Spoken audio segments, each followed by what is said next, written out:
Hello friends, I am back yet again with another lecture of financial management COM CC7। तो बच्चों ध्यान दीजिएगा। Last class में हमने बेसिक्स को कवर कर लिया था और जैसा कि मैंने कहा था कि दो दो लेक्चर लगेंगे इंट्रोडक्शन में। तो हमने इंट्रोडक्शन का बेसिक्स कवर किया था।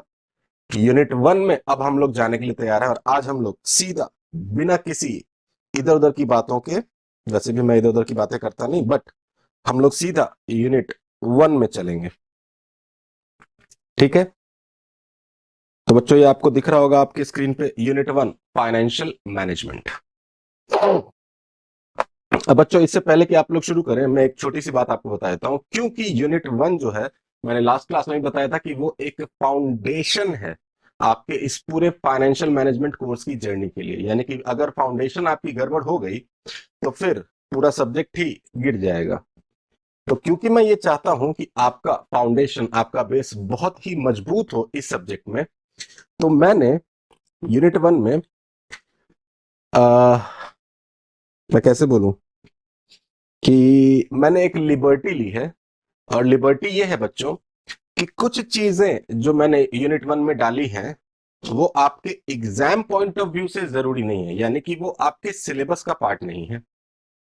बट हाँ, उनको अगर आप पढ़ेंगे तो यूनिट 1 की नॉलेज आपकी बहुत अच्छी होगी, जो कि आपको आगे के यूनिट्स में काम देंगे।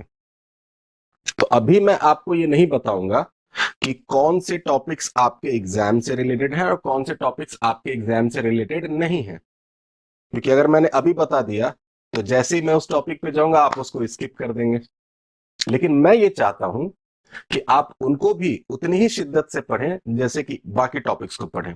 तो जब हम लोग ये पूरा यूनिट 1 कंप्लीट कर लेंगे तब मैं आपको पॉइंट आउट कराऊंगा कि देखिए ये टॉपिक्स जो हमने किए थे ये only for your knowledge purposes थे। तो उसको आप नॉलेज पर्पस के लिए ही रखेंगे, फिर उसको लेके आप एग्जाम में नहीं जाएंगे। हाँ, वहां के कोई कॉन्सेप्ट्स हैं, कुछ वर्ड्स हैं, कुछ ऐसे पॉइंट्स हैं जो आपकी एग्जाम में आप यूज कर सकते हैं, तो बेधड़क आप यूज करें। उससे तो आपकी राइटिंग स्किल्स और इनहेंस ही होगी। लेकिन एग्जाम पॉइंट ऑफ व्यू से आप उसको इग्नोर कर देंगे, लेकिन वो मैं लास्ट में बताऊंगा, नहीं तो आप अभी इग्नोर करना शुरू कर देंगे। ठीक है, डन है। चलिए, तो इसी बात को ध्यान में रखते हुए हम लोग अपने यूनिट 1 को शुरू करते हैं बच्चों। अब यूनिट 1 का नाम जैसा कि आप देख पा रहे हैं कि फाइनेंशियल मैनेजमेंट है। यानी कि मैंने आपको लास्ट क्लास में ही पॉइंट आउट किया था कि सब्जेक्ट का भी नाम फाइनेंशियल मैनेजमेंट है, at the same time unit का भी नाम फाइनेंशियल मैनेजमेंट है। मतलब कि कितना जरूरी ये यूनिट 1 है आप समझ सकते हैं इसके नाम से ही। ठीक है, तो सबसे पहले तो बच्चों हम लोग क्या करेंगे कि हम लोग अनरावल करेंगे। अनरावल मतलब कि क्लियर अंडरस्टैंडिंग लेंगे। किस चीज का? वर्ड फाइनेंशियल का एंड मैनेजमेंट का। यानी कि ये जो सब्जेक्ट है फाइनेंशियल मैनेजमेंट, ये दो शब्दों को मिला के बना हुआ है। The one word is financial and the other word is management. अब मैनेजमेंट तो आप लोग ज्ञाता है, क्योंकि आपने सेमेस्टर 1 में COM CC1 में ही मैनेजमेंट कॉन्सेप्ट्स, मैनेजमेंट धड़ धड़ल्ले से पढ़ा है। और मुझे पता है, मुझे बिल्कुल पता है कि आपकी नॉलेज कितनी अच्छी होगी। तो इसीलिए मैं थोड़ा सा आपको मैनेजमेंट भी बताऊंगा, एट द सेम टाइम मैं आपको फाइनेंशियल भी वर्ड बताऊंगा। और दोनों वर्ड को जब हम समझ लेंगे तो फिर उनको कंबाइन करके ये समझेंगे कि फाइनेंशियल को जो हमने समझा और मैनेजमेंट को जो हमने समझा, वो दोनों जब मिल जाते हैं और एक सब्जेक्ट बन जाते हैं फाइनेंशियल मैनेजमेंट, तो फिर क्या होता है। ठीक है, और ये जो पॉइंट्स है बच्चों, इनको आप अपने इंट्रोडक्शन वाले पार्ट में किसी भी आंसर में, लॉन्ग हो या शॉर्ट हो, फाइनेंशियल मैनेजमेंट से रिलेटेड कोई भी क्वेश्चन आए उसमें आप कुछ पॉइंट्स उठा के लिख सकते हैं, जिससे कि आपके आंसर्स बहुत ही अच्छे हो जाएंगे। और आपके जो आप कहते हैं ना कि सर पेजेस भरने होते हैं, हमें पेजेस भरने होते हैं, तो आपको कंटेंट भी मिलेगा लेंथ वाइज, जो कि बहुत ही यूनिक और बहुत ही अच्छा होगा। ठीक है, चलिए जरा शुरू करते हैं बच्चों। अब देखिए, फाइनेंशियल और मैनेजमेंट को हमने समझना है, तो मैंने आपके लिए फाइनेंशियल वर्ड को और मैनेजमेंट वर्ड को दो हिस्सों में तोड़ दिया। एक तो अरे ये क्या लिख दिया मैंने, फाइनेंस, और दूसरा मैनेजमेंट। अब कुछ बच्चा यहीं पे बोलेगा, सर चीटिंग करता है तो, चीटिंग चीटिंग चीटिंग करता है तो फाइनेंशियल बोल के फाइनेंस पढ़ा देगा। अरे नहीं बच्चे, ऐसा मैं कैसे कर सकता हूँ? मैं आपके साथ चीटिंग नहीं कर सकता ना। आपके साथ चीटिंग करूंगा तो मेरे साथ चीटिंग हो जाएगी। तो मैं आपके साथ चीटिंग नहीं कर सकता। आप जरा समझिएगा, फाइनेंशियल वर्ड जो है ना बच्चों, फाइनेंशियल वर्ड, ये फाइनेंशियल वर्ड को अगर आप समझे तो फाइनेंशियल वर्ड को इंग्लिश में जो इंग्लिश ग्रामर है उसके हिसाब से इसको एक एडजेक्टिव का दर्जा दिया गया है। और एडजेक्टिव का मतलब ये होता है कि वो किसी चीज से रिलेट करता है, ठीक है, यानी कि किसी नाउन को वो रिप्रेजेंट करता है, बेटर वे में रिलेट करता है किसी नाउन से। तो फाइनेंस वर्ड जो है वो नाउन है और फाइनेंशियल जो है वो एडजेक्टिव है। और एडजेक्टिव फाइनेंस जो है वो होता है कि जो हम अभी पढ़ेंगे फाइनेंस के बारे में हम पढ़ेंगे। और फाइनेंशियल जो कि एडजेक्टिव है वो बहुत प्यार से कहता है कि एनीथिंग कनेक्टेड टू फाइनेंस या connected to finance is financial. तो देखिए जरा, कहता है कि financial word is an adjective which means connected या रिलेटेड विद फाइनेंस। यानी कि फाइनेंशियल वर्ड को अगर आपको समझना है तो आप फाइनेंशियल वर्ड को बिना फाइनेंस को समझे नहीं समझ सकते, क्योंकि अगर आपने फाइनेंस को समझ लिया तो मतलब आपने फाइनेंशियल समझ लिया। क्या मैं आप तक अपनी भावनाओं को पहुंचा पा रहा हूं? मैं एक बार फिर से रिपीट कर देता हूं बच्चों कि फाइनेंस वर्ड मेन है, आपको फाइनेंस को समझना है। फाइनेंशियल तो सिर्फ एक एडजेक्टिव है जो कि कहता है कि एनीथिंग रिलेटेड टू फाइनेंस। तो आपको बेसिक अंडरस्टैंडिंग किस वर्ड की चाहिए, आप खुद ही सोचिए, फाइनेंशियल की या फाइनेंस की? क्योंकि अगर आपने फाइनेंस को समझ लिया तो anything which is related to finance is financial. बोलिए जरा। तो इसीलिए फाइनेंशियल वर्ड को समझने के लिए हमें किस वर्ड को समझना पड़ेगा? फाइनेंस वर्ड को, ठीक है। और मैनेजमेंट तो अपने आप में ही है, मैनेजमेंट, मैनेजमेंट वर्ड को हम समझेंगे और फिर दोनों को क्लब करके एज अ फाइनेंशियल मैनेजमेंट समझेंगे, ठीक है बच्चों। चलिए, तो यही मैं कह रहा हूं कि अगर हमें फाइनेंशियल मैनेजमेंट वर्ड को अप्रिशिएट करना है, मतलब कि उसको अच्छे से समझना है, तो first we need to understand the term finance and management rightly. Rightly मतलब कि सही मायने में। और सही मायना क्या होगा बच्चे? मायने तो बहुत सारे होते हैं, हमें वो मायने चाहिए जो फाइनेंशियल मैनेजमेंट में जरूरी है, ठीक है। कि मायने बड़े सारे होते हैं, हर चीज के अलग अलग मायने होते हैं, एक ही वर्ड के कई सारे मायने होते हैं, लेकिन हमें इस संदर्भ में यानी कि इस सब्जेक्ट के संदर्भ में फाइनेंशियल मैनेजमेंट को समझना है और बहुत अच्छे से समझना है। और फिर यही बातें हमने कह दी है कि so if we can fathom, we can fathom का मतलब होता है बच्चों कि अंडरस्टैंड समथिंग वेरी क्लियरली। लिख लीजिएगा, अगर नहीं समझ में आता तो लिख लीजिएगा, इससे आपकी इंग्लिश भी स्ट्रांग होगी। फैदम का मतलब होता है to understand something very clearly. अगर हम लोग फाइनेंस वर्ड को बहुत अच्छे से फैदम कर पाते हैं यानी कि बहुत अच्छे से समझ पाते हैं, तो फिर we can easily unravel. Unravel का मतलब होता है कि clearly understand something, any concept, वो भी लिख लीजिएगा आप कि अनरेवल का मतलब होता है to clearly understand something.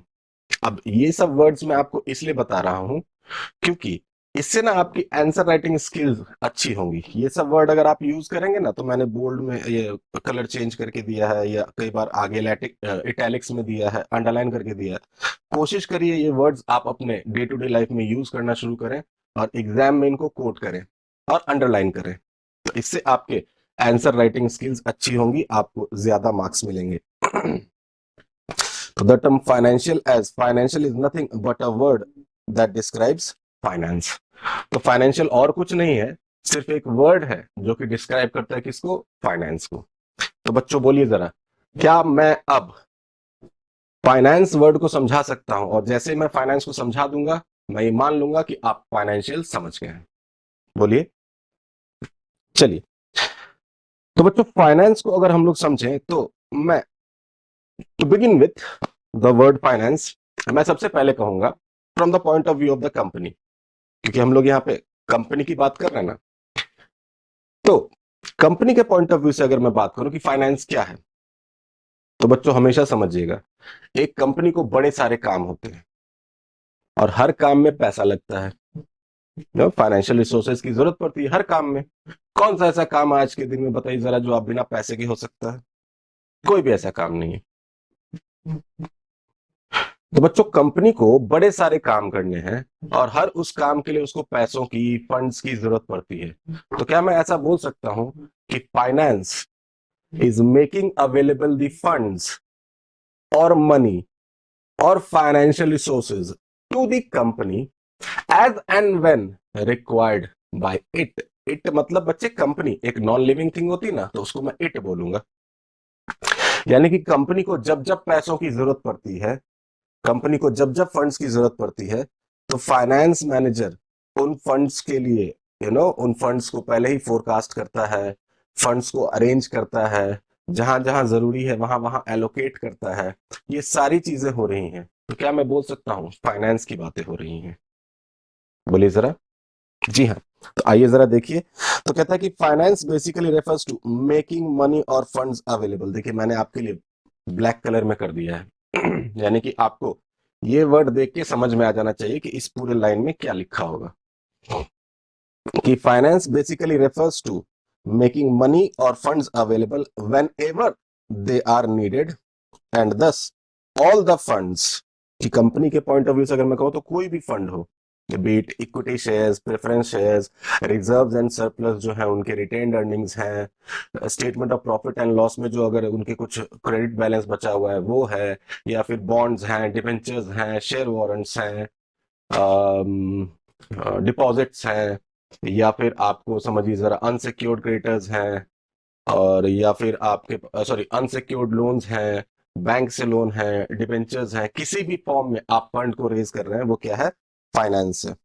Money है या फिर कैपिटल फंड है, कुछ भी है बच्चों। शेयर कैपिटल होता है ना, शेयर्स के इशू करते हैं, share capital of any kind used in connection with business is finance. यानी कि बिजनेस के कनेक्शन में ऐसी कोई भी फंड्स को, ऐसे कोई भी मनी को अगर आप यूज कर रहे हैं तो this will be referred as finance. पहले बताइए जरा, क्या ये बात क्लियर है? पहला पॉइंट क्या ये क्लियर है? और एक बात बहुत अच्छे से मैंने की है, बहुत ध्यान में रखते हुए की है, कि हर पॉइंट के बाद अगला पॉइंट जो है ना वो आपके लेवल को इंक्रीज करेगा। यानी कि मैंने इन पॉइंट्स को इंक्रीजिंग ऑर्डर में लिखे हैं। पहले सबसे बेसिक बात मिलेगी, फिर उससे थोड़ी सी advance advance advance advance advance, ऐसे करते करते इस टॉपिक का पूरा नॉलेज आपको मिल जाएगा। ठीक है, तो अब ध्यान दीजिए, अगर मैं ये बात कर सकता हूं तो फिर मैं कह रहा हूं कि in simple terms finance refers to the effective management of monetary resources. Effective management के साथ यहां पे लिख लीजिए इफेक्टिव एंड एफिशिएंट। ये इफेक्टिव एंड एफिशिएंट मैंने आपको बताया था, तो सिर्फ इफेक्टिव लिखना गलत होगा। हालांकि जहां से मैंने ये लिखा है, जिन ऑथर की बुक से मैंने ये लाइन ली थी, तो मैंने थोड़ा सा चेंज किया है। ऑब्वियसली आप as it is copy paste नहीं कर सकते हैं, बट उन्होंने सिर्फ इफेक्टिव वर्ड यूज किया था, जबकि मेरा ये मानना है कि सिर्फ इफेक्टिव नहीं होना चाहिए। किसी भी चीज का जो मैनेजमेंट होना चाहिए वो इफेक्टिव के साथ साथ एफिशिएंट भी होना चाहिए। तो बड़े पुराने ऑथर थे, तो उन्होंने उस पॉइंट ऑफ टाइम के हिसाब से लिखा। फिर एफिशिएंट और इफेक्टिवनेस का डिफरेंस जो है वो उनके एरा से थोड़ा मॉडर्न है, तो इसीलिए उन्होंने इफेक्टिवनेस की बात की थी। तो हम लोग आज के पॉइंट ऑफ व्यू से इफेक्टिव भी बोलेंगे और एफिशिएंट भी बोलेंगे। तो effective and efficient management of monetary resources. Monetary resources मतलब मनी रिलेटेड रिसोर्सेज, जिनको कि हम लोग in terms of money value कर सकते हैं। हमने फर्स्ट क्लास में बात की थी मॉनेटरी रिसोर्सेज के बारे में। To meet daily needs. Daily needs मतलब मैं अपनी नीड्स की बात कर रहा हूं कि रोज मुझे चाय पीना है, बाहर में निकल के चाट समोसे खाने हैं, साग सब्जियां लानी है, तो मैं अपने फाइनेंस की बात कर रहा हूं, अपने डेली नीड्स की बात कर रहा हूं। ना बच्चे, कंपनी को भी डे टू डे बेसिस पे बड़े सारे खर्चों की जरूरत पड़ती है। ये कंपनी के पॉइंट ऑफ व्यू से बात हो रही है, कंपनी के डेली नीड्स की बात हो रही है। ठीक है, तो fulfil obligations and achieve future goals. यानी कि कंपनी के पास फंड्स रहेंगे तभी तो वो अपने डेली नीड्स को पूरा कर पाएगा, फ्यूचर के ऑब्लिगेशंस को मीट कर पाएगा, और फिर फ्यूचर गोल्स को अचीव कर पाएगा बच्चों। क्योंकि गोल्स अचीव करने के लिए आपको पैसे लगाने पड़ेंगे, और पैसे लगाएंगे तभी तो पैसे कमाएंगे। एक बड़ी पुरानी कहावत है, हम लोग बचपन से सुनते आते हैं कि पैसा पैसे को खींचता है। पैसा पैसे को खींचता है, जिसको इंग्लिश में बोलते हैं ना, मनी बिगेट्स मनी। मतलब कि बच्चों बिजनेस में सीधा सा फंडा है कि पहले आप इन्वेस्टमेंट करेंगे, फिर उस इन्वेस्टमेंट पर रिटर्न कमाएंगे। यानी कि पहले आपको पैसा लगाना पड़ेगा, फिर आप उस पैसे पे पैसा कमाएंगे। पहले पैसा लगाने के लिए पैसा अरेंज तो करना पड़ेगा ना बच्चों। तो ये वही बात हो रही है कि पैसा अरेंज करने की, फाइनेंसेस के बारे में बात हो रही है, ठीक है। Now this involves, it involves मतलब कि फाइनेंस इन्वॉल्व्स, कि फाइनेंस में क्या क्या चीजें होती हैं। तो फाइनेंस का मतलब होता है अर्निंग फंड्स, जो हमने इन्वेस्टमेंट किया उस पे फंड्स को अर्न करना। सेविंग अ पोर्शन, यानी कि मान लीजिए कि हमने कंपनी में, आपने कैपिटलाइजेशन वगैरह के बारे में बात की थी बिजनेस फाइनेंस में, कि मान लीजिए सपोज कीजिए कंपनी ने 1 लाख रुपए इन्वेस्ट किए और 30% रेट ऑफ रिटर्न के हिसाब से उसने 30,000 रुपए कमा लिए। अब एक बात बताइए, 30,000 रुपए अगर कंपनी ने कमाए हैं, तो आपसे एज अ फाइनेंस मैनेजर मैं पूछूंगा, मैं इधर इधर बात करता हूं, चलिए। तो मैं आपको कह रहा था कि इधर हम लोग थोड़ा बात करते हैं। तो अब जरा देखिए, सपोज कीजिए कि एक कंपनी है जिसकी कैपिटलाइजेशन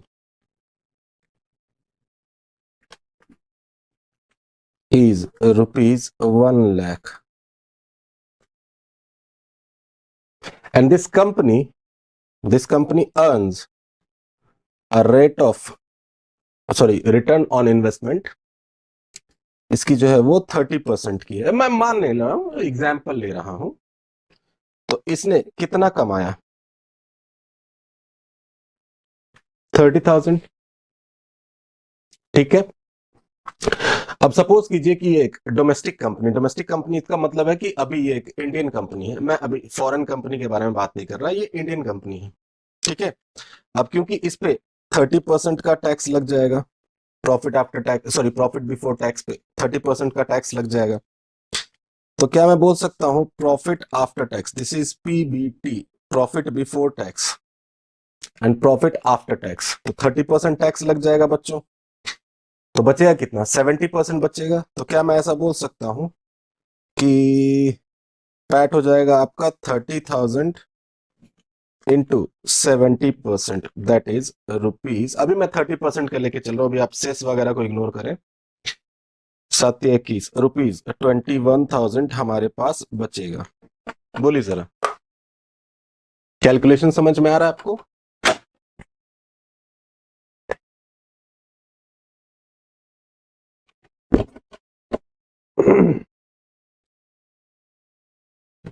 बताइए, कैलकुलेशन समझ में आ रहा है आपको?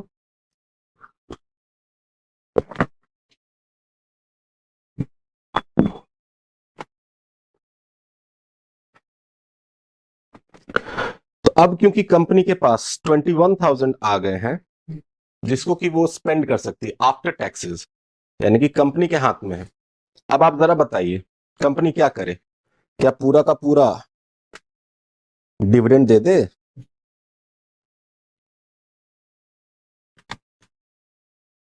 बोलिए जरा। या का पूरा रिटेन कर ले, दैट इज रिटेन अर्निंग्स में कर ले, या फिर पूरा का पूरा री इन्वेस्ट कर दे। री इन्वेस्ट का मतलब होता है बच्चों कि किसी बिजनेस में ही, अपनी ही कंपनी में किसी और प्रोजेक्ट में अगर आपको लगाना है तो आप लगा लें, वो आपके लिए ग्रोथ के लिए, आपके डाइवर्सिफिकेशन के लिए जरूरी है। तो इसको री इन्वेस्टमेंट बोलते हैं। री इन्वेस्ट मतलब कि हमने जो कमाया हम उसको डिस्ट्रीब्यूट ना करके, रिटेन भी ना करके री इन्वेस्ट कर रहे हैं। तो अब बताइए जरा, मैं क्या करूं? मैं डिविडेंड दे दूं, मैं रिटेन कर लूं, या मैं री इन्वेस्ट कर दूं? अब ऐसा तो है नहीं कि आप बोलेंगे सर रात को सोया था सपने में आया कि पूरा का पूरा डिविडेंड दे दो, शेयर होल्डर्स खुश हो जाएंगे, मिठाइयां बांटने लगेंगे। तो मैं कहूंगा अगर सारा का सारा पैसा डिविडेंड में बांट ही दोगे, तो फिर तुम्हारे फ्यूचर के लिए अगर कुछ कंटिजेंसीज आ गई, उसके लिए पैसा कहां से लाओगे? या फ्यूचर में तुम्हें अचानक से कोई ऐसी अपॉर्चुनिटी मिली जहां पे कि तुम्हें फंड्स की जरूरत है, कहां से लाओगे? तो आप बोलोगे सर तो फिर एक काम करते हैं, पूरा का पैसा रख ही लेते हैं, रिटेन ही कर लेते हैं। तो मैं कहूंगा कि अगर सारा पैसा रिटेन ही कर लोगे तो फिर शेयर होल्डर्स नाराज हो जाएंगे, डिविडेंड नहीं देता है, मेरा रेगुलर सोर्स ऑफ इनकम था, तुमने डिविडेंड क्यों नहीं दिया? शेयर होल्डर्स भड़क जाएंगे। स्मॉल शेयर होल्डर्स जो होते हैं ना बच्चे, छोटे रिटेल इन्वेस्टर्स बोलते हैं उनको, इन लोगों का तो एक ही फंडा होता है कि शेयर्स में इन्वेस्ट किया है लॉन्ग टर्म, अगर शेयर्स इन्होंने होल्ड करके रखा है तो सिर्फ उनको डिविडेंड चाहिए, अभी बाद में जब बेचेंगे तो फिर कैपिटल एप्रिसिएशन तब देख लेंगे। लेकिन आप सारा का सारा रिटेन भी नहीं कर सकते हैं, शेयर होल्डर्स भड़क जाएंगे। और अगर आपने सारा का सारा री इन्वेस्ट कर दिया तो भी दिक्कत है, क्योंकि आपके लिए फ्यूचर की कंटिजेंसीज के लिए पैसे नहीं है, at the same time share holders भी भड़के हुए हैं। तो अब आप एज अ फाइनेंस मैनेजर क्या करेंगे? आपको तीनों ही बातों का ध्यान रखना होगा। यानी कि आप कुछ ऐसा प्लान करेंगे, आप फाइनेंशियल मैनेजमेंट टूल्स का यूज करते हुए कुछ ऐसी प्लानिंग करेंगे जिसमें कि शेयर होल्डर्स भी खुश हो जाएं, आपके फ्यूचर के कंटिजेंसीज के लिए पैसा भी हो जाए, and at the same time आपके री इन्वेस्टमेंट के लिए भी पैसे हो जाए, आप री इन्वेस्ट भी कर पाए। बोलिए जरा, क्या आपको इन तीनों बातों का ध्यान रखना पड़ेगा? बोलिए। और अगर आपको इन तीनों बातों का ध्यान रखना होगा तो यही तो मैं कह रहा था कि इस 21,000 में से सपोज कीजिए मैं कहता हूं एक हिस्सा मैं शेयर होल्डर्स को दे देता हूं, उनको भी खुश करना है। तो मान लीजिए 21,000 में से मैं 5,000 दे देता हूं, ये मैंने डिविडेंड दे दिया, वो भी खुश। बचा कितना? 16,000। 16,000 में से 6,000 मैंने रिटेन कर लिया, ये फ्यूचर में कुछ कंटिजेंसीज आएंगी। अभी तो मैं ऐसे नॉर्मली ले रहा हूं, बट ये सब जो होते हैं ना, ये फोरकास्टिंग करने के बाद कि हमें कितना रखना चाहिए उनके बेसिस पे डिसाइड होता है। तो अभी मैं नॉर्मली डिसाइड कर दे रहा हूँ अपने जजमेंट के ऊपर, हालांकि जजमेंट के ऊपर नहीं होता है, बट मैं सिर्फ आपको समझाने के लिए बता रहा हूँ। तो कितना हो गया? 11,000 हो गए, 11,000। बचे 10,000। तो 10,000 को मैं री इन्वेस्ट कर दूंगा, क्योंकि इस पे फिर मुझे 30% का ROI मिलेगा। तो इसीलिए बच्चों ध्यान दीजिएगा, मैंने सबसे ज्यादा पोर्शन जो रखा है वो किसके लिए रखा है? री इन्वेस्टमेंट के लिए ही रखा है। ये भी ऐसा नहीं है कि मैंने अज्यूम फिगर ले ली है, री इन्वेस्टमेंट के लिए ही सबसे ज्यादा अमाउंट रखते हैं बच्चों, क्योंकि इसी पे तो आप रिटर्न ऑन इन्वेस्टमेंट कमाएंगे। यानी कि 1 लाख पे तो 30,000 फिर से कमाएंगे ही कमाएंगे। अब इस 10,000 को भी आपने री इन्वेस्ट कर दिया, तो इस 10,000 पे भी 30% के हिसाब से 3,000 आप कमाएंगे। तो अब जो आपकी कमाई होगी इस साल की, वो 30,000 ना होके 33,000 हो जाएगी। तो इसीलिए री इन्वेस्टमेंट के लिए सबसे ज्यादा फंड्स एलोकेट करते हैं कंपनीज। ठीक है? तो यही तो बात मैं कर रहा था आपसे कि बहुत ही वाइजली, बहुत ही जुडिशियसली आपको ये ध्यान में रखते हुए कि हर कोई खुश हो, सबका साथ सबका विकास, सबको मिला के चलना है आपको। तो आप कुछ पैसा डिविडेंड के फॉर्म में दे देते हैं, कुछ पैसा रिटेन कर लेते हैं फ्यूचर कंटिजेंसीज के लिए, और कुछ पैसा री इन्वेस्ट कर देते हैं, ताकि आपकी अर्निंग्स, कंपनी की अर्निंग्स बढ़ती रहे फ्रॉम टाइम टू टाइम। बोलिए जरा, अगर ये बात क्लियर है तो यही बात यहां पे मैंने लिखी हुई है, जरा देख लीजिए कि अर्निंग फंड्स सेविंग अ पोर्शन कुछ पोर्शन को सेव कर लेना है। सेव मतलब रिटेन्ड अर्निंग्स, यहां पर रिटेन्ड अर्निंग्स की बात हो रही है। स्पेंडिंग वाइजली, स्पेंडिंग वाइजली का मतलब मैं सिर्फ डिविडेंड देना नहीं समझूंगा। स्पेंडिंग वाइजली का मतलब होता है कि डिविडेंड्स भी देना, and at the same time और कुछ खर्चे जो है कंपनी के, जैसे कि मान लीजिए कि हमने प्रेमाइसेस खरीद लिए, या हमने ऑफिस का रेनोवेशन करा दिया है, बड़े सारे चीजें होती हैं। तो इनमें जो भी आप खर्च कर रहे हैं, तो बहुत वाइजली सोच के खर्च करेंगे। क्या ये आपके बिजनेस के लिए जरूरी है, आपके कंपनी के लिए जरूरी है? अगर जरूरी है तो ही करिए, नहीं जरूरी है तो मत करिए। एंड इन्वेस्टिंग केयरफुली, इन्वेस्टिंग मतलब वही री इन्वेस्टमेंट वाली बात हो रही है, री इन्वेस्टमेंट वाली बात हो रही है। So that the money is used productively and not wasted. यानी कि इस हिसाब से अगर आप काम करेंगे ना, तो जो मनी आपने कमाया है इसका एक प्रोडक्टिव यूज हो पाएगा, और अनवाइज या फिर वेस्ट नहीं होगा। क्योंकि बच्चों, अगर टॉप मैनेजमेंट को ये पता चला कि बीइंग अ फाइनेंस मैनेजर आप प्रोडक्टिव यूज नहीं कर पा रहे हैं फंड्स का, आपके रहते मनी वेस्ट हो रहा है, तो बच्चे आपके गर्दन कि प्राइवेट जॉब है, प्राइवेट सेक्टर है, अगर आप अंडर परफॉर्म रहेंगे तो फिर आप गए, आपकी जॉब पे खतरा है। ठीक है? चलिए, अब अगली बात देखते हैं। इग्नोर करिएगा कि मैं चाय पी रहा हूं। मैं पढ़ाते वक्त ना खाता हूं ना पीता हूं, मैं मुंह को जूठा नहीं करता, लेकिन हाँ, मैंने अपने आप को सिर्फ ये लग्जरी दे रखी है क्योंकि कई सारी रिकॉर्डिंग्स चलती रहती है मेरी लगातार। तो मैंने सिर्फ अपने आप को ये लग्जरी दे रखी है कि मैं चाय सिर्फ पीऊंगा, उसके अलावा कुछ भी नहीं। तो आप भी जब पढ़ें तो खाते पीते हुए ना पढ़ें।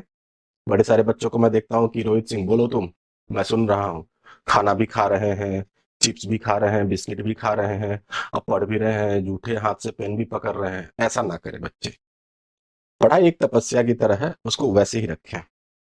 ठीक है, चलिए। फिर कहता है कि finance touches every aspect of our lives and holds the key to all activities performed by either humans or any form of business organization। यानी कि बच्चों ये बड़ी अच्छी लाइन है, इसको आप इंट्रोडक्शन पार्ट में यूज कर सकते हैं। इंट्रोडक्शन पार्ट में यूज कर सकते हैं कि फाइनेंस जो है वो हमारे लाइफ के हर एस्पेक्ट को टच करता है। यानी कि अगर मैं एक इंडिविजुअल हूं तो मुझे अपने भी फाइनेंसेस देखने हैं, पर्सनल फाइनेंसेस भी देखने हैं, मुझे अपने घर के फाइनेंसेस भी देखने हैं, और अगर मैं किसी कंपनी में फाइनेंस मैनेजर हूं तो मुझे उस कंपनी के फाइनेंसेस भी देखने हैं। यानी कि आज के समय में बच्चे, हम जिस युग में जी रहे हैं इसको अर्थ युग, इकोनॉमिक युग कहा जाता है, जहां पे कि पैसा ही सबसे बड़ा चीज है। हर आदमी दिन रात मेहनत कर रहा है, किस बात के लिए? पैसे के लिए। आप आज पढ़ाई कर रहे हैं क्यों? पैसा कमाने के लिए, सिंपल सा बात है। कोई भी बच्चा अगर बोलता ना कि सर मैं सिर्फ नॉलेज के लिए पढ़ रहा हूं, झूठ बोल रहे हो तुम। आप बोलेंगे सर ऐसा क्यों? मैं बताता हूं आपको। मैं खुद अपना एग्जाम्पल देता हूं। मैंने जी तोड़ मेहनत की, हर सब्जेक्ट को बहुत अच्छे से पढ़ा, डीपली एनालाइज किया। क्यों? सिर्फ इसलिए कि मैं उनको पढ़ा सकूं, अपने पैशन को फॉलो कर सकूं और उससे कमाई कर सकूं। बच्चे ये बात ध्यान रखिएगा, सिर्फ नॉलेज के पर्पज से मैंने पढ़ाई नहीं की है। अगर आपके पास बहुत ज्यादा नॉलेज है और आप उस नॉलेज को कमर्शियली कन्वर्ट नहीं कर सकते हैं तो बच्चे, मैं कहूंगा कि उस नॉलेज का क्या काम आपके लिए? क्या काम बताइए? क्योंकि at the end of the day आपको अपने घर के खर्चे भी मीट करने हैं। तो आप फ्री में अगर ज्ञान दे रहे हैं, दीजिए, बहुत अच्छी बात है, मैं बिल्कुल अप्रिशिएट करता हूं इस चीज को। लेकिन फ्री में ज्ञान तभी आप दे पाएंगे ना जब आपके पास वैसी फाइनेंशियल स्ट्रेंथ हो, फाइनेंशियल बैकिंग हो। मैं अगर करोड़पति हो जाऊं ना बच्चों, तो मैं भी 10 बैच फ्री में लॉन्च कर दूं। लेकिन ऐसी बात थी, मैं तो, आप जानते हैं, मैं बड़ा गरीब टीचर हूं। तो इसीलिए मैं आपसे कहना चाहता हूं बच्चों कि ये जो चैरिटी होती है ना, चैरिटी, ये ना पैसे वालों को ही शोभा देती है, कि जिनके पास सारे रिसोर्सेज हैं। आप अभी सिर्फ इस बात को ध्यान में रख के पढ़ाई कीजिए कि आप इसको कमर्शियली यूज करेंगे, कि आप अपने नॉलेज को वेस्ट नहीं जाने देंगे, आप अपने नॉलेज से पैसा कमाएंगे। और ये बहुत जरूरी है और इसमें कुछ भी गलत नहीं है। ठीक है? तो पढ़ाई आप सिर्फ इस बात को सोच के करिए कि अगर आप किसी ऐसे बैकग्राउंड से आते हैं जहां पे कि आपके लिए मनी एक कंस्ट्रेंट है, तो आप इतनी मेहनत कीजिए कि आप हर उस चीज को पूरा कर सकें जो कि मनी ला सकता है, और वो सिर्फ और सिर्फ आप पढ़ाई से कर सकते हैं। जिनकी फाइनेंशियल बैकिंग अच्छी है, स्टिल आप मेहनत करिए, क्योंकि एक पॉइंट ऑफ टाइम के बाद घर वाले भी बोल देते हैं अब नहीं हो सकता, हम नहीं देंगे पैसे। और जो लोग बिजनेस करना चाहते हैं उनके लिए तो ये सब्जेक्ट बहुत ज्यादा जरूरी है। और आप बिजनेस करेंगे और इस नॉलेज को यूज करेंगे तो ऑब्वियसली आपसे ज्यादा कमर्शियल यूज कौन कर रहा है इसका? तो इसीलिए बच्चों बहुत अच्छे से पढ़िए और एकदम कमर्शियली यूज कीजिए। चलिए, अब कहता है कि द मेटाफर, मेटाफर होता है बच्चे कॉमन सेइंग, यू नो। जैसे हम लोग कहते हैं ना गांव की भाषा में कहावत, मैं गांव से आता हूं तो हम लोग कहते थे कहावत है, तो बड़े बूढ़े कहावत कहते थे। तो एक कॉमन मेटाफर है, इंग्लिश में कहावत को मेटाफर कहते हैं, it's a kind of saying. तो एक मेटाफर है, finance is the life blood. ये बच्चों मैंने आपको इंट्रोडक्शन में भी बोला था और मैंने कहा था कि आगे बात करेंगे। तो finance is the lifeblood of any business organisation. आप कहेंगे सर ऐसे कैसे? बिल्कुल बच्चे, मैंने बताया था कि मैनेजमेंट जो है वो ब्रेन की तरह है। यानी कि ब्रेन फंक्शन करता है तो आपके सारे बॉडी पार्ट्स काम करते हैं। यानी कि मैनेजमेंट जो होता है वो कंपनी के ब्रेन की तरह होता है, वो हर डिपार्टमेंट को मिला के चल रहा है। बट फाइनेंस जो है वो लाइफ ब्लड की तरह है, कि अगर आपके शरीर में खून नहीं है तो फिर क्या है बच्चे? अगर आपके खून नहीं रहे तो आपके बॉडी में जो भी आप खाते हैं, जो भी आप कंज्यूम करते हैं, उसमें से जो भी मिनरल्स या प्रोटीन या कुछ भी, vitamin A, vitamin B, vitamin C, कुछ भी आप नाम लीजिए, कि कुछ भी मिनरल्स हो, वो आपके बॉडी में हर पार्ट तक कौन पहुंचाता है? ऑब्वियसली ब्लड के थ्रू जाता है। यानी कि ब्लड ही है जो कि आपके पूरे बॉडी में उन सारे मिनरल्स को पहुंचाता है जिससे कि आपके सारे ऑर्गन्स प्रॉपरली फंक्शन कर पाते हैं। बोलिए जरा, क्या मैं कुछ गलत बोल रहा हूं? क्या मैंने कुछ गलत बोला? नहीं। तो इसी तरह से बच्चों, अगर कंपनी की बात करें आप, तो कंपनी के केस में सेम यही चीज एक फाइनेंस करता है। यानी कि अगर फाइनेंस है, फाइनेंस डिपार्टमेंट ने अच्छा फाइनेंस रेज किया है, कॉस्ट इफेक्टिव फाइनेंस रेज किया है, तो वो हर डिपार्टमेंट को फंड्स एलोकेट करेगा जिससे कि हर डिपार्टमेंट प्रॉपर्ली फंक्शन कर पाएगा। और अगर हर डिपार्टमेंट प्रॉपर्ली फंक्शन करेगा तभी ऑर्गेनाइजेशनल ऑब्जेक्टिव्स अचीव हो पाएगा बच्चों। बोलिए जरा। तो क्या मैं ऐसा बोल सकता हूं कि कंपनी अगर एक शरीर है तो इस शरीर में बच्चों खून की जगह फाइनेंस दौड़ता है। जैसे कि हमने एक महान व्यक्ति को कहते हुए सुना है कि मेरे रगों में खून नहीं सिंदूर दौड़ता है। बड़े ही महान व्यक्ति हैं, बड़े ही आदरणीय व्यक्ति हैं। मैं नाम नहीं लूंगा लेकिन आप समझदार हैं। तो जिस तरह से उनके शरीर में, उनके रगों में खून नहीं सिंदूर दौड़ता है, ठीक है, वैसे ही एक कंपनी के रगों में खून की जगह फाइनेंस दौड़ता है बच्चों। ठीक है। तो मित्रों, आइएगा हम आगे बढ़ते हैं। The metaphor finance is the life blood is widely used to highlight the indispensable role of finance in sustaining and energizing an organization's operation and growth। यानी कि लाइफ ब्लड है बच्चों, तो ब्लड जो है वो एक तरह से आपके बॉडी के लिए इंडिस्पेंसेबल है। उसी तरह से फाइनेंस, क्योंकि फाइनेंस को हमने ब्लड से कंपेयर किया, तो वो भी एक कंपनी के लिए इंडिस्पेंसेबल है। ठीक है ना, ये उसी का एक्सप्लेनेशन है कि जैसे ब्लड सर्कुलेट करता है सारे न्यूट्रिएंट्स और ऑक्सीजन को to all the parts of the human body, financial resources flow through every functions of a firm, supporting production, marketing, human resources, and expansion. Without adequate finance, a business cannot acquire assets, pay obligations, or continue operations effectively। यही बात तो मैंने अभी आपको बोली थी कि हर department को एलोकेट करेगा और फिर उस तरह से बातें होंगी।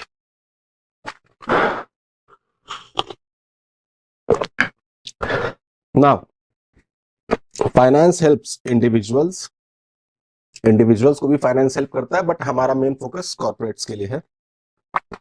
Businesses and institutions plan there income and expenses. यानी कि अगर आपके पास फाइनेंसेस हैं तो सबसे पहले तो आप डिसाइड करेंगे कि हमारे पास कितने फाइनेंसेस हैं। ऑब्वियसली आप जितना फाइनेंस रेज करेंगे, आपको पता होगा कि हमारे पास इतना फाइनेंस है। सपोज कीजिए हमें पता है कि हमारे पास 1 लाख रुपए हैं, बीट कंपनी और हम अपनी, या फिर हम अपनी इंडिविजुअल कैपेसिटी में देखते हैं कि हमारे पास 1 लाख रुपए हैं, और हमें ये देखना है कि इस 1 लाख रुपए को हमें 1 महीने तक चलाना है। तो मुझे बताइए, क्या आप प्लान नहीं करेंगे खर्चे? जैसे कि जो स्टूडेंट्स घर से बाहर आके रहते हैं वो इस चीज को बहुत अच्छे से कर पाते हैं, लेकिन आजकल के जो सिस्टम है यूपीआई वाला, उन्होंने उसको इतना ज्यादा यूज करने लगे हैं वो लोग, कि वो लोग इसी चक्कर में अपना मेंटेन नहीं कर पाते हैं। मैं अगर आपको अपनी बात बताऊं, तो जब हम लोग पहली बार घर से बाहर निकले थे स्टूडेंट लाइफ में, तो उस वक्त ये यूपीआई वगैरह का कल्चर नहीं होता था बच्चों। मैं आपको 2007 की बात बता रहा हूँ। 2007 में जब मैं पहली बार अपने होम टाउन से निकल के दिल्ली गया था, तो वहां पर ये उस समय यूपीआई वगैरह का कल्चर नहीं था, क्योंकि यूपीआई था ही नहीं। यूपीआई तो इधर जब आया था, बट हम लोग उतना यूज नहीं कर रहे थे। मेन तो उसका यूज डिमोनेटाइजेशन के बाद शुरू हुआ है। ठीक है। तो यूपीआई वगैरह का उतना कल्चर नहीं था। तो हम लोगों को जो घर से पैसा आता था उस वक्त तो बहुत कम ही खर्चा आता था। तो मैं इधर बताता हूँ आपको। जैसे कि हमारे जो घर से खर्चा आता था, मुझे अभी भी याद है, 3,000 रुपए आते थे पर मंथ। ये पूरे महीने का खर्चा आता था और इसी में हमें रहना होता था। तो हम लोग कुछ फ्रेंड्स वगैरह थे जिन्होंने मिलके एक फ्लैट लिया था, तो उस तरह से हम लोग बात करते थे। अब उसमें से भी कुछ जो स्टूडेंट्स थे, मतलब हमारे जो कुछ फ्रेंड्स थे, वो अच्छे घर से आते थे, तो उनके खर्चे ज्यादा आते थे और वो दिल खोल के खर्चे भी करते थे। लेकिन हमारी वैसी हैसियत नहीं थी, तो हम लोग उस तरह से काम नहीं करते थे। मैं क्या करता था कि ये 3,000 रुपए में से सबसे पहले मैं जैसे ही महीने का पैसा आता था तो 3,000 रुपए को मैं जाता था एटीएम और इसमें से मैं 2,500 रुपए निकाल लेता था। 500 रुपए मैं छोड़ देता था अकाउंट में ही कि जब लास्ट मंथ में ना, मंथ के एंड में कभी कुछ ऐसी जरूरत पड़ेगी जो इस 2,500 में नहीं हो पाई है, तब मैं ये 500 रुपए निकालूंगा। उस वक्त 500 रुपए बहुत बड़ी चीज हुआ करती थी। ठीक है। और मैं कहता हूं कि आज भी जो बच्चे बाहर रहते हैं, अगर अपना खर्चा कंट्रोल करना चाहते हैं तो बच्चे, इससे बेटर तरीका मैं आपको और कुछ नहीं बता सकता। आप यूपीआई को यूज करना कम करिए। इसमें आप अननेसेसरी खर्चे कर देते हैं और आप ध्यान भी नहीं देते कि आपने ज्यादा खर्चा कर दिया है। अब मैं क्या करता था कि मैंने 3-4 लिफाफे खरीद रखे थे। होते हैं ना लिफाफे, एनवलप, येलो कलर वाले। तो एक लिफाफे के ऊपर मैंने लिख रखा था रेंट, एक के ऊपर लिख रखा था फूड, एक के ऊपर लिख रखा था स्टेशनरी। स्टेशनरी मतलब पढ़ाई से रिलेटेड चीजें। और एक मैंने लिख रखा था अदर एक्सपेंसेस। अदर एक्सपेंसेस का मतलब था बच्चों कि हम लोग उस वक्त पब्लिक ट्रांसपोर्ट यूज करते थे, बसेस वगैरह, सरकारी बस यूज करते थे, डीटीसी वाली। तो जब मैं पहली बार गया था तो उस वक्त 3 रुपए का मिनिमम, ₹3 का जो होता था वो नॉन एसी वाले का टिकट होता था, जिसमें कि आप 5 बस स्टॉप तक, 5 या 6 बस स्टॉप थे, वहां तक आप जा सकते थे। तो ₹3। इसके ऊपर ₹5, इसके ऊपर ₹10, उसके ऊपर ₹15। और उस दौरान मैं कभी भी एसी बस में नहीं चलता था क्योंकि खर्चा ही नहीं अलाउ होता था। ठीक है। खैर, तो इस तरह से मैंने एनवलप बना रखे थे। तो मैं क्या करता था कि जो पैसा रेंट का है, सबसे पहले मैंने रेंट वाले एनवलप में डाल दिया। अब इसको छूना नहीं है। जिस दिन बच्चे सारे लोग, सब लोग मिलके हम लोग रेंट का पैसा इकट्ठा करेंगे, लैंडलॉर्ड को देने के लिए लिफाफा खुलेगा, रेंट दे दूंगा। फूड का होता ना, मंथली का हम लोग लाते थे सामान, सब लोग लाते थे कि 4-5 लोग रहते थे तो खाना बनाने के लिए चाहिए ना, और सब्जियां वगैरह चाहिए, तो उनके लिए ये फंड था। स्टेशनरी, बुक्स, कॉपीज, जो भी है। कोई महंगी बुक अगर खरीदनी है तो हमें पहले घर पे बताना होता था, तो उसके लिए एक्स्ट्रा पैसे आते थे। बट ये कॉपी वगैरह, पेन वगैरह, इन सब चीजों के लिए होता था। और अदर एक्सपेंसेस, यानी कि कभी कभी बहुत मन कर रहा है तो कुछ खा लिया, पी लिया, समोसा वमोसा कुछ, बस समोसा से ऊपर नहीं, समोसा वमोसा ये सब कुछ खा लिया, या फिर ट्रांसपोर्ट वगैरह की बातें होती थी इसमें। इस तरह से हम लोग काम करते थे, और जो काम है उसी से पैसा निकालेंगे और कैश में काम करेंगे। तो इससे क्या होता था ना कि हम लोग की मॉनिटरिंग बहुत अच्छी हो पाती थी।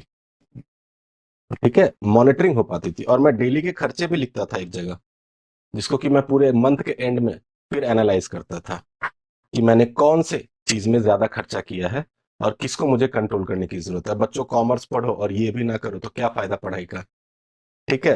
तो इस तरह से आप अगर काम करेंगे ना बच्चों, तो आपके खर्चे कभी भी एक्सीड नहीं करेंगे। जो आपका बजट होगा उसमें आप कुछ पैसे सेव ही कर लेंगे, ताकि आगे आपको कोई ऐसी जरूरत पड़ जाए जिसमें कि आपको लगता है कि मैं घर पे बोलूंगा तो पैसे नहीं मिलेंगे, तो आप सेव कर लेंगे ना, तो आपको जरूरत नहीं पड़ेगी उस समय में। ठीक है। तो यही चीज होती है बच्चों, फाइनेंस को अरेंज करना एक तरह से, और फाइनेंस को मैनेज करना। अब यही काम अगर आपने बेसिक लेवल से किया है ना, तो आपको अंडरस्टैंडिंग एक डेवलप होगी। और फिर फाइनेंस लेवल पे, कंपनी के फाइनेंस मैनेजर के लेवल पे जाके अभी आपको यही करना है। बस फर्क सिर्फ इतना है कि यहाँ पे 3,000 की जगह 3,000 करोड़ हो जाएगा। तो भैया पहले 3,000 तो मैनेज कर लो, तब ना 3,000 करोड़ को मैनेज करोगे। तुम्हें 3,000 तो मैनेज नहीं करना आता। हर महीने कुछ स्टूडेंट्स को मैं सुनता हूँ, हर महीने बोलते हैं, सर महीना का पैसा खत्म हो गया, क्या करें। अरे खत्म कैसे हो गया? खत्म कैसे हो गया? जिस दिन महीना का पैसा आता है ना, उसी दिन ऐसे बांट लो। वो कहता सर पता ही नहीं चलता। अरे पता इसलिए नहीं चलता क्योंकि तुम लोग गूगल पे और यूपीआई ये सब करते रहते हो। कुछ भी हुआ है, यूपीआई है ना, अभी अभी अकाउंट में पैसा, अभी राजा है। वो अलग बात है कि 10 दिन के बाद पता चला, रहे अब तो राजा से प्रजा हो गए। तो इसीलिए बच्चों, फाइनेंसेस को मैनेज करना बहुत जरूरी है। ठीक है। और यही बात आपको यहाँ पर सिखाई जा रही है। तो कहता है कि finance helps individuals, businesses and institutions plan their income and expenses, यानी कि वो प्लान करेंगे अपने इनकम भी at the same time expenses भी। जैसे कि मेरे लिए उस वक्त इनकम क्या थी, 3,000 रुपए जो घर से आ रहे थे, और एक्सपेंसेस क्या थे जो मैंने आपको बताया। तो मैं प्लान करके चलता था। इसी में आपको बैलेंस बनाना है, inflow and outflow. Inflow and outflow of what? Cash, resources, financial resources. यानी कि 3,000 रुपए आए तो मैं बोलूंगा कि this is an inflow of cash which is 3,000। और अगर मैंने सारे खर्चे 2,500 में निपटा दिए तो मैं बोलूंगा this is the outflow of cash which is 2,500। तो यहां पर मैं देखूंगा कि जब मेरे पास आए 3,000 और मैंने खर्च किए 2,500, तो मैंने 500 रुपए बचा लिए बच्चों। और ये 500 रुपए मैं किसी अच्छे काम में, प्रोडक्टिव काम में यूज आगे कर सकता हूं। इसी तरह से कंपनी अगर रेज करेगी 3,000 करोड़, तो उसको किसी भी हाल में खर्चों को 3,000 करोड़ से ज्यादा नहीं करना चाहिए। उनको उस तरह से अपने खर्चों को प्लान करना चाहिए कि 3,000 करोड़ से बजट एक्सीड ना करे, एक्चुअल स्पेंडिंग 3,000 करोड़ से एक्सीड ना करे, वरना तो बच्चे वो उसी समय वो लॉसेज में चले जाएंगे, क्योंकि आपकी इनकम से ज्यादा आपके खर्चे हैं। ऑब्वियस सी बात है, ये तो बेसिक बात है, कोई भी जान जाएगा, चाहे वो कॉमर्स का हो या ना हो, कि जितना हमारा इनकम है उससे ज्यादा अगर हम खर्चे कर रहे हैं तो हम लॉसेज में हैं। जैसे कि आपने देखा होगा, बड़े सारे लोग कहते हैं यार मेरा लोन ही नहीं खत्म हो रहा, मैंने अपने कई सारे दोस्तों से उधार ले रखा है, मैं क्या करूं। उधार कैसे हो गया उनका, जरा कॉन्सेप्ट को समझिए। उनको सपोज कीजिए सैलरी मिल रही है 20,000, लेकिन शौक पूरे कर रहे हैं वो और खर्चे कर रहे हैं 30,000। तो बच्चों इनकम है 20,000, खर्चे कर रहे हैं 30,000, तो वैसी बात है जो 10,000 का गैप है ये कहां से आ रहा है? ये या तो कहीं से लोन ही ले रहे हैं ना। अब चाहे वो फ्रेंड से लें, फैमिली से लें, बैंक से लें, मनी लेंडर्स से लें, कहीं से भी लें, ले तो रहे हैं। यही अगर आप प्लान करके चलें, थोड़े से अपने शौक को भी कंट्रोल में रखें और इस बात पे ध्यान दें कि आप अपने नॉलेज को बढ़ाएं और अपनी इनकम को बढ़ाएं, फिर तो शौक पूरा करने के लिए पूरी लाइफ पड़ी है। लेकिन उसमें भी कहते हैं कि नहीं सर अभी जवानी में नहीं शौक पूरा किया तो क्या बुढ़ापे में करेंगे? तो जवानी में वैसा कमाओ ना, तो फिर बुढ़ापा का काहे सोच रहे हो? अभी कमाओ अभी उतना। शौक भारी है तो कमाई भी भारी रखो। ऐसा थोड़ा ना कि कमाई कम हुआ शौक भारी है, तब तो फिर लॉस, सीधा loss. Now it also supports, it मतलब कि finance, finance also supports growth by guiding how money should be arranged and applied for expansion, stability and security। यानी कि ये एक फाइनेंस जो है, फाइनेंस की नॉलेज जो है, वो एज अ गाइड काम करता है कि कैसे मनी को अरेंज किया जाए। वो तो हमने बताया ही आपको कि कैसे अरेंज कर सकते हैं और किस तरह से अप्लाई किया जाए, ताकि एक बिजनेस ऑर्गेनाइजेशन में, कंपनी में एक्सपेंशन भी होता रहे, स्टेबिलिटी भी आए। स्टेबिलिटी के लिए जरूरी है बच्चों की पैसा रहे, क्योंकि अगर पैसा नहीं है स्टेबिलिटी नहीं होगी। सारे काम सही तरीके से, स्टेबल तरीके से चलते रहे, इसके लिए बहुत जरूरी है कि funds should be made available at the right time, as and when they are needed. अगर ये नहीं होगा तो फिर स्टेबिलिटी नहीं होगी कंपनी में। और सिक्योरिटी, सिक्योरिटी मतलब कि कंपनी में पैसा आएगा तो ताला खरीद लेंगे ना बच्चे। सिक्योरिटी की मतलब यहां पे ये है कि अर्निंग्स की सिक्योरिटी, इंप्लॉइज की सिक्योरिटी। अगर आप सैलरी नहीं दे पा रहे हैं, अगर मान लीजिए आपके फाइनेंसेस ठीक नहीं है, आप इंप्लॉइज को सैलरी नहीं दे पा रहे हैं, तो इंप्लॉइज रुकेंगे, भाग जाएंगे। अब आपको फिर से न्यू इंप्लॉइज को लाना पड़ेगा, न्यू इंप्लॉइज आएंगे, उनको ट्रेन करना पड़ेगा। इंस्टेबिलिटी आ गई ना, इंस्टेबिलिटी आ गई। तो इसीलिए आपकी सिक्योरिटी के लिए जरूरी है, कंपनी की सिक्योरिटी के लिए जरूरी है कि proper finances eight the right time हो उनके पास। Now finance teaches how to manage money intelligently। Intelligent मतलब समझदारी से।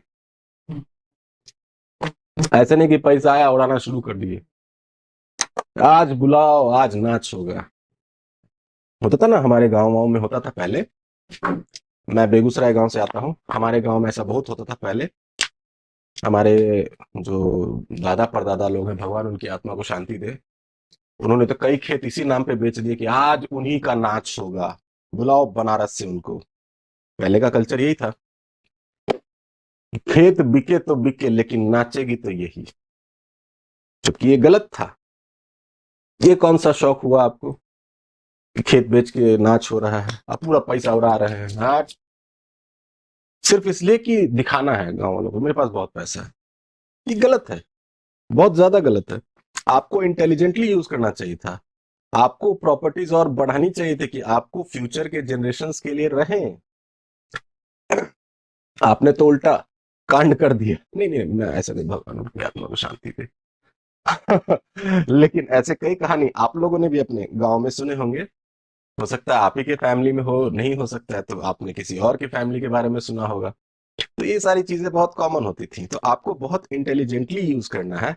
अगर आप फाइनेंस मैनेजर हैं तो ऐसा नहीं है कि कंपनी में पैसा आया तो कुछ प्रॉफिट हुआ तो आज चलो सारे एम्प्लॉयज को बिना मतलब के ही पार्टी दे दिए। अरे अभी जैसे कि क्रिसमस आ रहा है, सॉरी, क्रिसमस नहीं आ रहा है, क्रिसमस तो चला गया। अभी जैसे कि होली आ रही है, तो कॉर्पोरेट्स में होता है, आप लोग जब कॉर्पोरेट कंपनीज को ज्वाइन करेंगे तो अलग अलग जो फेस्टिवल्स आते हैं उसकी पार्टी होती है। तो जैसे होली होली पार्टी होगी, होली पार्टी होगी तो अच्छे अच्छे जो कंपनीज होती हैं जहां जहां पे होते हैं, तो उस जगह के अच्छे रेस्टोरेंट्स में या बार्स में या पब्स में उनको अरेंज किया जाता है। अब आप बिना मतलब के पार्टी दे रहे हैं, तो ये तो एक तरह से वेस्टेज ऑफ फंड है ना। कोई ओकेजन है, कंपनी को कोई बहुत बड़ा कॉन्ट्रैक्ट मिला, या कंपनी के पास कोई कोई फेस्टिवल्स आए हैं, तो उस टाइम पे आप पार्टी दे रहे हैं, ठीक है। लेकिन जबरदस्ती कर लो, चलो आज बहुत पैसा हट, नौक गर्दा, ऐसे थोड़ा ना होता बच्चों।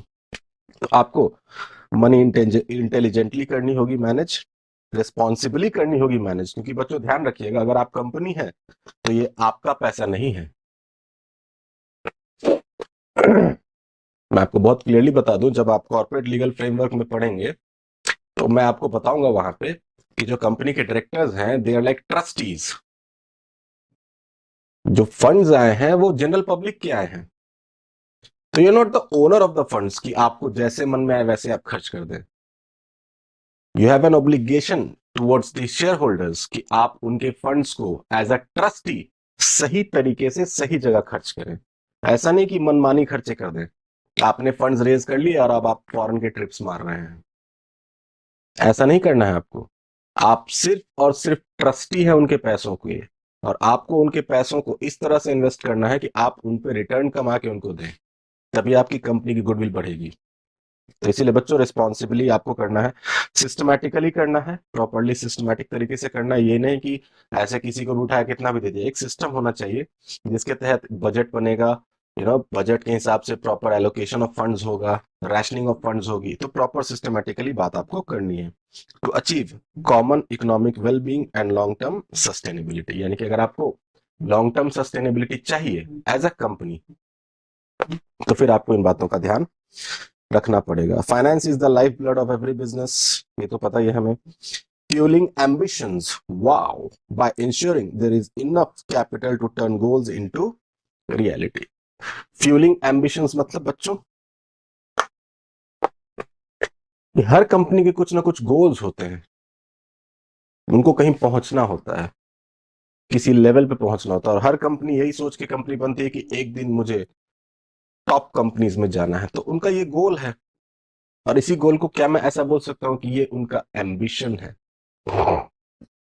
तो अगर आपके पास फाइनेंस है, प्रॉपर फाइनेंस है, तो आपके जो एम्बिशन हैं उनको फ्यूल मिलेगा। जैसे कि बच्चों कार है, बाइक है, उनको चलाने के लिए आपको फ्यूल चाहिए ना, पावर चाहिए ना। तो पेट्रोल से, डीजल से, सीएनजी से उनको फ्यूल मिलता है, तो वो अच्छा परफॉर्म कर पाते हैं। मशीन्स होते हैं इलेक्ट्रिसिटी से चलते हैं, तो इलेक्ट्रिसिटी से उनको पावर मिलता है। मैं बोलूंगा इलेक्ट्रिसिटी ही उनके लिए फ्यूल है। तो इसी तरह से मैं बोल रहा हूं कि फाइनेंस अगर आपके पास है, प्रॉपर फाइनेंस अगर आपके पास है, तो एज अ ऑर्गेनाइजेशन आपको फ्यूल मिलेगा और आप अपने फ्यूचर गोल्स को, अपने एम्बिशंस को अचीव कर पाएंगे बच्चों। और अगर मैं बीओ व्हीलर, एक बड़े अच्छे स्कॉलर थे इसलिए बोल रहा हूं क्योंकि अब नहीं है, बीओ व्हीलर, इन्होंने बड़े अच्छे से फाइनेंस को डिफाइन किया था बच्चों। देखिए जरा उन्होंने क्या बोला था कि finance is that business activity, यानी कि फाइनेंस वो बिजनेस एक्टिविटी है, क्योंकि बच्चों बिजनेस एक्टिविटी ही है ना फाइनेंस को अरेंज करना। तो फाइनेंस वो बिजनेस एक्टिविटी है जो कि विच इज कंसर्न्ड, यानी कि जो कि कंसर्न रखता है, जो कि इस बात से ताल्लुक रखता है, इस बात के मद्देनजर काम करता है। किस बात के? Which is concerned with the acquisition, किस चीज का एक्विजिशन? एसेट्स का एक्विजिशन? ना ना ना ना ना ना, फंड्स का एक्विजिशन, फाइनेंसेस का एक्विजिशन। ठीक है, तो acquisition of funds and conversion of capital fund, यानी कि एक्विजिशन ऑफ फंड्स करेंगे और उसी को कन्वर्ट करेंगे। तो क्या मैं इसको बोल सकता हूं कि सोर्सेज ऑफ फंड्स की बात हो रही है यहां पे, और कन्वर्जन का मतलब मैं बोल सकता हूं एप्लीकेशन ऑफ फंड्स की बात हो रही है। बच्चों जानते हैं घुमा फिरा के बैलेंस शीट की बात ही कर रहे हैं, पता नहीं आपको पता है कि नहीं पता है, और मैंने बताया है कि नहीं बताया पहले, लेकिन मैं फिर से एक बार बता दूं कि लायबिलिटी साइड जो होती है उसको एक और नाम दिया जाता है बैलेंस शीट में, that is sources of funds. आप अगर देखेंगे तो लायबिलिटी साइड में हर तरफ से यही पता चलेगा कि कहां कहां से पैसा आया हुआ है, इसलिए उसको एक और नाम भी दिया जाता है सोर्सेज ऑफ फंड्स। एंड जो एसेट साइड होता है, एसेट साइड जो होता है उसको एक नाम दिया जाता है that is application of funds, यानी कि पहले आप देखेंगे लायबिलिटी साइड, वहां पे आपको पता चलेगा कि कहां कहां से पैसा आया है, और फिर आप देखेंगे एसेट साइड, यानी कि कहां कहां वो पैसा अप्लाई हुआ है, यानी कि जो पैसा आया वो कहां लगा। इसीलिए तो बच्चों दोनों साइड टैली होता है कि जितना हमारे पास आया है उतना ही तो हमने अप्लाई किया है, तो दोनों साइड टैली हो जाता है, और अकाउंटिंग इक्वेशन हम लोग इसकी बात पे लेके चलते हैं। तो ध्यान दीजिएगा कि finance is that business activity which is concerned with the acquisition and conversion of capital funds in meeting the financial needs and overall objectives of business enterprise, यानी कि फाइनेंशियल नीड्स को भी पूरा करना है और at the same time overall objectives of the business को भी हमें अचीव करना है। ये किसने कहा था? ये हमारे आदरणीय स्वर्गवासी B.O. व्हीलर साहब ने कहा था। ठीक है, तो ये है बच्चों आपका फाइनेंस। अब अगर फाइनेंस की बात हो गई है तो हम लोग अब नेक्स्ट क्लास में मैनेजमेंट को टेकअप करेंगे। आज बच्चों मैं यहीं पे रुकूंगा, आप इन चीजों को रिवाइज कीजिए। मैं नेक्स्ट क्लास में आऊंगा तो सबसे पहले 2-3 मिनट में मैं क्विकली रिवाइज करा दूंगा व्हाट इज फाइनेंस, और फिर हम लोग आगे मैनेजमेंट की बात करेंगे। तब तक के लिए बच्चों, this is Rohit Singh bidding bye bye, have a nice day, take care, bye bye.